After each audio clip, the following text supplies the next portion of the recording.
If there was only one thing that techie people had in common, I feel like it would probably be gaming. I feel like it's a pretty common story for people who share this hobby to have been brought in by wanting and studying the newest gaming console as a child. Or maybe they built their first PC specifically to play some game. I know for me, one of the first things that got me into PC gaming was wanting to play the DayZ mod on, I think it was Arma 3 as a kid. Seeing YouTubers play that was the one thing that made me want a PC. And it snowballs from there. All of a sudden, you're reading every thread you can find on Reddit about every single tech-related item you can. Eventually, it can get to the point where like the main focus point of the hobby falls behind because you find another sinkhole of information to get into. And for a lot of PC building enthusiasts, that ends up being gaming mice. The issue is that a lot of gaming mice are expensive, and our hobby alone is expensive. But the good news is, in regards to gaming mice, there are tons of good deals and budget-friendly options, so you can still be a part of that evolution of PC gaming, the evolution of this hobby we share. And that's what we're gonna be talking about today. Hey guys, how's it going? My name's Grayson, this is Tech With Me, and today we're going to be talking about some of my favorite budget gaming mice. Also guys, we're getting pretty close to 200 subscribers, so if you'd like to subscribe, help support me in the channel, that would be awesome. I would be really appreciative. We're getting really close, and I just want to see how far we can take this thing. Anyways, back to the video.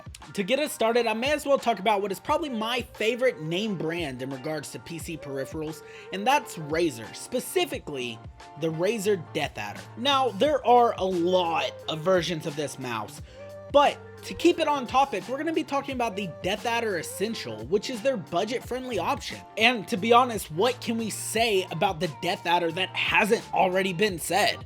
It's a legendary mouse for a reason. It's been around for a long time. And as a matter of fact, it was my very first gaming mouse. I personally remember it like it was yesterday. I was playing Overwatch. It had just came out. I was playing on a crappy little laptop, but there was one thing that I needed to improve my skills, and that was a better mouse, because I was using like the cheapo $14 Logitech wireless mouse, and it got the job done. But I was sure that the reason I sucked was because of my mouse. So I bought a DeathAdder, and I loved it.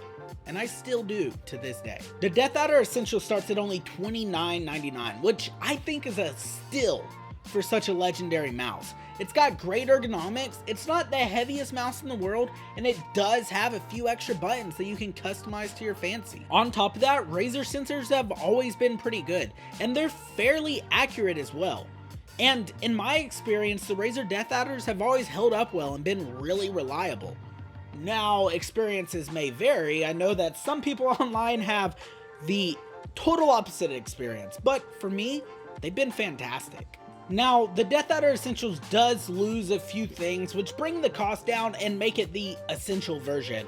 For one, it's missing the DPI button beneath the scroll wheel, but let's be honest, not all DeathAdders have that, and as much as I hate when mice don't have that, it's not really like a deal breaker.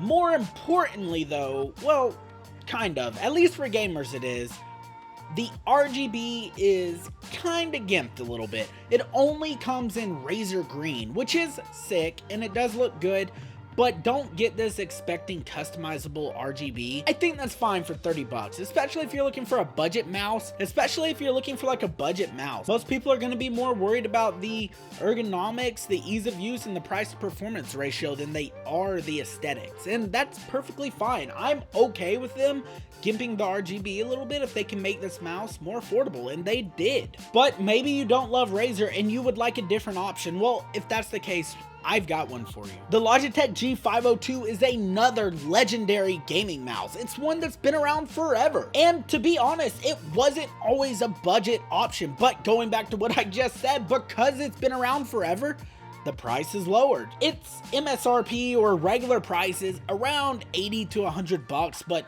9 times out of 10 nowadays, you can find it lower than that. As a matter of fact, I've seen it for 30, 40 bucks before on sale. Now, this mouse is ugly. Don't get me wrong, it really is. It's got a face only a mother mouse could love. But this is a classic in regards to its ergonomics. It's a pretty comfortable mouse, no matter how long you're using it. Sure, it has sharp edges that look crazy and gamery and almost like a robot for your hands. That's a little weird, but irregardless, it is a good mouse and it feels comfortable to use, no matter how ugly it is. And one feature this mouse has that was way ahead of its time and I really like is it has the interchangeable weights on the bottom, or at least some models do, so you can adjust how heavy or how light it is. Back in the day, gaming mice were always heavy. They didn't care about how light they were, which is a lot different than nowadays. So this was kind of ahead of its time. And that's kind of why it stood out from the crowd, because it had features that nobody else was doing back then. When this mouse came out, it was kind of unbeatable. Like what the G Pro X Superlight is today, this mouse was years ago. And the fact that it still holds up today just kind of goes to show how far ahead of its time it was. Next up, we have the Roccat Burst Pro.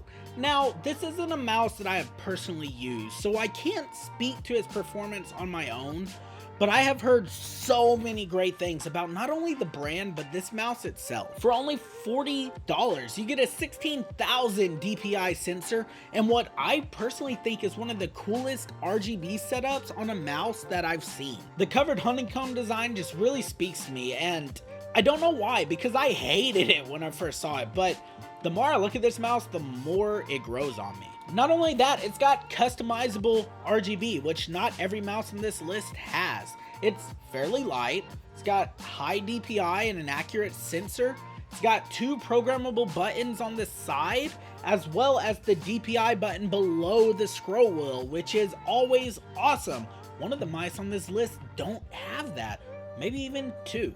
So the fact that they have it is awesome. And I'm gonna be picking up one soon. I honestly can't even say why I haven't already, to be honest. I probably should have a long time ago. But that's just a few great options if you're looking for a budget gaming mouse. Let me know down below, what mouse do you use? Is it a budget mouse, or did you spend hundreds of dollars on it? If you had to choose one mouse to be a budget-friendly option, which one would you recommend? I want to hear from you guys. I always love to respond to every comment I get, and I love chatting with y'all, so leave me a comment down below. And on top of that, we're getting really close to 200 subscribers, so if you guys would like to subscribe and support the channel, I would really love that. It helps me out a lot, and I just want to see how far we can take this thing. Thank you guys very, very kindly for watching. My name is Grayson. This has been Tech with me.